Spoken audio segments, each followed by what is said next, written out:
Hello and welcome. Today I'm joined by Nicola Wadham, who is from the Financial Ombudsman Service. Also with us is Jamie Mason from Oaklin. Now, Nicola Wadham is the Chief Information Officer of the Financial Ombudsman Service, which performs a vital public service to all of us, ensuring financial dispute resolution that is fair and impartial. Well, Nicola has served as a technology executive in multiple prominent organisations, including SSE, Rolls-Royce and SC Johnson. In 2022, Nicola was most recently recognised in the CIO 100 Awards. Also with us is Jamie Mason. He is a digital transformation consultant who works at Oaklin. That is a boutique full-service management consultancy. Well, Jamie has led complex digital change programmes for a number of Fortune 500 companies in his career. They include Comcast, Fiserv, Discovery Communications and EDF Energy. Well, most recently, he has been working for a prominent sovereign wealth fund. Thank you both so much for joining us today. Now, Nicola, many people will be familiar with the Financial Ombudsman Service, but they won't necessarily know what it does. So can you explain that to us and also your role within it? Yes, absolutely. So when we use financial products in the UK, we may have a bad experience and therefore we will complain to that institution. Now, if we're not happy with that answer as an individual, it can feel a little bit overwhelming. So an ombudsman service is there as a backstop so that you can come to us and put your complaint to us, and we're free for consumers to use. And what we will do, using the powers that we have, is to examine the complaint, look at all the aspects to it, and form a fair and impartial view. And then we will use our legal powers, if we think an unfairness has happened, to put things right. We have around about 1 million customers come to talk to us every year, and from those 1 million, we have about 200,000 complaints that we look at every year. That's what we do. Now, Jamie, you work for Oaklin, which is a management consultancy, and many people will think of management consultants like the big brands like Deloitte or Accenture, and they will think of Oxbridge graduates, maybe lots of PowerPoint slides. I know that Oaklin's different, so just explain how you're different. Yeah, absolutely. When people think about management consultants, they often think about suited and booted consultants coming in with fancy PowerPoint slides, going on and saying, cure all the ills in your business, just follow what we do here. And then walking off in the sunset, waving goodbye, our job is done, collecting their hefty fee. What we do at Oaklin is make sure that we tie into the execution as well as the strategy to make sure that we actually see through our client problems and turn them into full resolutions. And that's certainly one of the major appeal of why I joined the firm from, in my case, Accenture, so that I could experience actually, partnering with a client rather than selling services to a client, actually helping them on their journey. And I've had the opportunity actually to spend some time with Nicola at the Financial Ombudsman Service realising that. Let's talk a little bit about hybrid working, because it's a hot topic at the moment. There's quite a lot of fierce debate about it. Some people feeling that it doesn't work, other people absolutely signed up. Do you think this is a fad or do you think this is the future? I think neither, actually. I think it's the present. I think we are all living and breathing this hybrid revolution that has taken place over the last few years. Now, many people point to the pandemic as being this tipping point, and I think that's to a large extent true. But actually, the trend goes back before that. You can actually trace this back to the broader digital revolution that we're living in. With the rise of personal computing, the internet, and increasing mobile telephony capabilities, we're all actually less bound to doing particularly professional work at the desk. We can actually work far more flexibly, and that has opened up some dramatic possibilities that people are realising in the workplace. With the pandemic, what we saw were many, many millions more, though, exposed to it for the first time. And you saw all countless tales, and I'm sure many people have experienced this directly, of just being able to juggle childcare commitments or other personal commitments while maintaining productivity in the workplace. So hybrid is really, it's a revolution that's sweeping through at the moment. And I think it's far from the future. We're living it, and companies have to act now to embrace it if they have not already, and also come up with a coherent strategy of how they continue their journey and fully adopt it. Nicola, I want to bring you back in because I'm interested to know how the Financial Ombudsman Service, how they've approached hybrid working. Certainly, and picking up a little bit on Jamie's point, when the pandemic hit, I think we adopted remote working, remote working because we had to. And that was obviously enabled by our technologies. And now we're back, able to go back into the office. We're now adapting to hybrid working, and it is very different. We absolutely have a policy. That policy is based on a percent presence model, and at the moment we're 40% in the office per week, unless the role dictates otherwise. If you're working in the post room, you really sort of have to be there. But certainly we're not done. It's a holding pattern. This has prompted a lot of evaluation of what people's roles and tasks are. We're prompting a lot of looking at data about productivity, and I think I want to make it very clear, of course, it's very tempting to look at a person's job as just a thing, this is the person that they're writing reports, say. But actually, what about the time when they're training? What about the culture what about sharing? What about promotion? How do I coach and support people who are perhaps going for internal jobs who are not familiar with interview processes? That's not all about what they actually do, just as that discrete thing. It's that wider piece. So certainly we're looking at the reward structures, fairness with respect to that. We're looking at productivity of not just a job, but the parts of the job. And we're evaluating what roles or tasks are better done in person in the office, training maybe, social events, communication, and those that can be done remotely. Obviously, we're very lucky. Our product is a fair and equitable decision. It's not an object, and therefore it does allow us to work very much more remotely than some other businesses. But we're absolutely not done yet. We're still considering, and very much like everybody else, we're still working this through. I want to bring in a comment by Elon Musk, which I'm sure you're familiar with. He branded remote working as no longer acceptable. He put that in an email to Tesla employees earlier this year. He was challenged about it on Twitter. And when he was challenged, he went on to say that those who wish to work remotely should pretend to work somewhere else. What do you make of that? I could not disagree more. So huge respect to Elon and what he has achieved in his career, but he could not be further off base with this point of view. And interestingly, actually, these arguments history is sort of repeating itself, because I was reminded the other day, it's been around 10 years since Marissa Mayer became CEO of Yahoo, and went through exactly the same journey of Yahoo's underperformance then was caused by a supposedly remote workforce not being productive enough. So policy changes came in.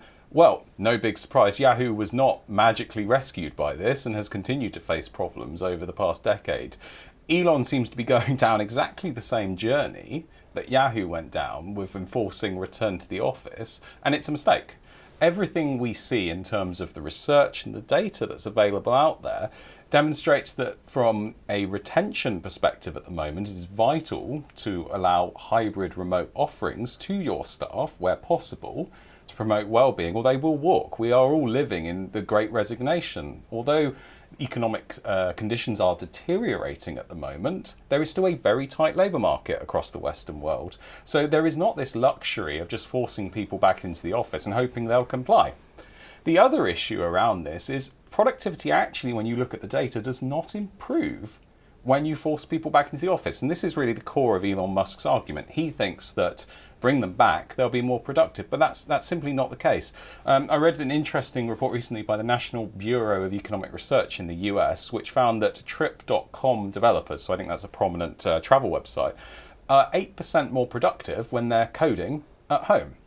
And one of the core arguments we make at Oaklin in our transforming work proposition is all around the type of work really should be dictating where you should be doing it. There are some activities that we as humans, we do better on our own without distractions. There are other activities where, yeah, absolutely, face-to-face interaction is absolutely key.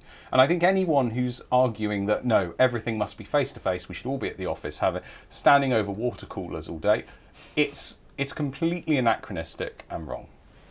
Nicola, I want to bring you in because I guess the point that Elon Musk is making, and it is a frequent criticism, is that more flexible working is ripe for abuse, productivity can't be protected. So I'm just wondering how you safeguard.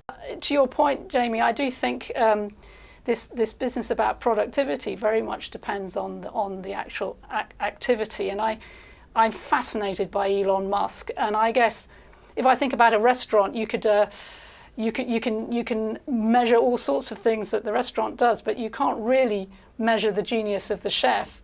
And so it's a little bit like, how do you understand the actual task? And for the Ombudsman Service, we're very much able to work at home and monitor and measure productivity, and indeed come into the office for training and communication. But there are some roles where that face-to-face joint working and just the output and the more intangible product is possibly better suited in a in-person environment. You mentioned technology there, and so many of us will have seen during the pandemic the rise in the use of Zoom and Teams and things like that. What do you think the future looks like? So I think from the technology perspective, we are seeing an ongoing transformation, again, as part of the digital revolution that we're living in. And we're seeing a proliferation of data into the digital domain. So many analog activities are now digitally done. So for example, meetings are increasingly done in a hybrid setup via Teams or Zoom or equivalent platforms.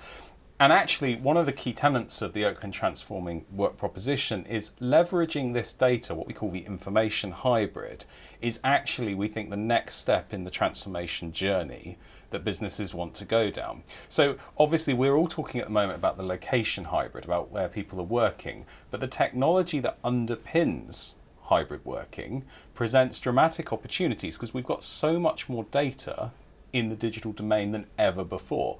Even with mundane things such as meetings, with Teams, for example, you could have automatic transcription, you can record it, you can save that data. And then if you extrapolate that and think, well, if I'm doing this en masse for a company of thousands, well, that's exploitable information. I could get AI or machine learning algorithms to look at this, and then you take it the next step further, and you think, well, actually, previously, we used to have someone minuting this meeting. Do I actually need that to be done anymore? Do I need them to record it? Probably not, because I've got the transcription. But secondly, also, it probably can be automatically filed effectively now with the technologies we have.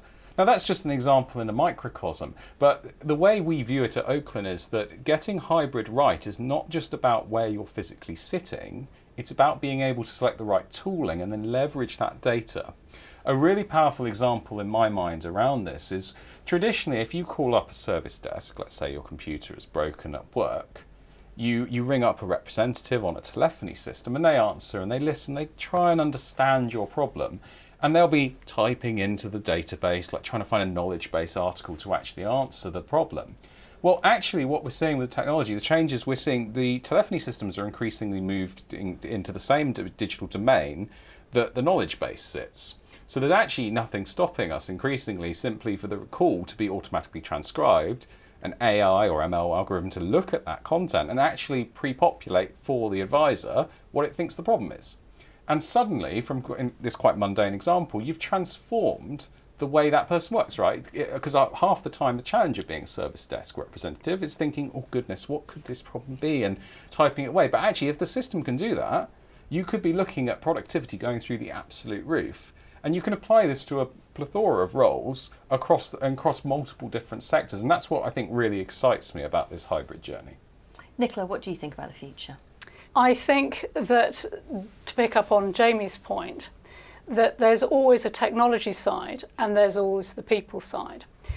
Jamie's quite right. We have a plethora of data and a plethora of more data that we can use and exploit. And to the point on Jamie's example on the service desk, in manufacturing, of course, you have monitors on all your systems so that you can get information about to predict, failures and do preventative maintenance. Why not apply that same concept to, say, your laptop? If the battery's failing, you should detect that, and someone should be phoning you to say, would you like to swap your laptop out and therefore prevent that it's broken and how do I fix it routine.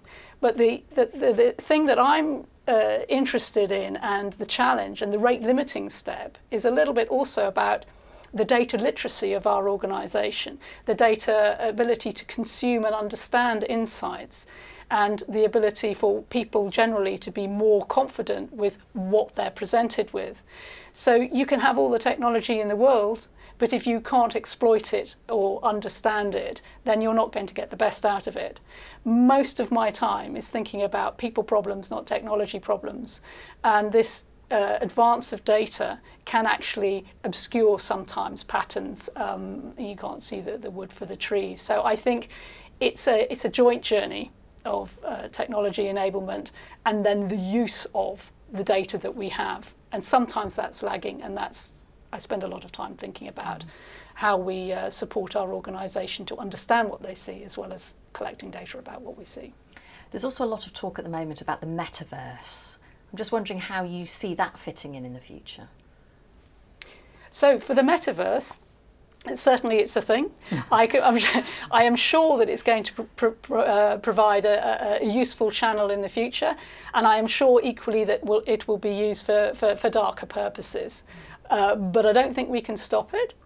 I think there may well be opportunities for us to use the Metaverse as a channel, if it's safe and appropriate to do so, to support our consumers who have quite complex questions when they talk to us. But I think it's a little too early to call. I think the jury's out. Jamie? Yes, I completely agree with Nicola that it is too early to call.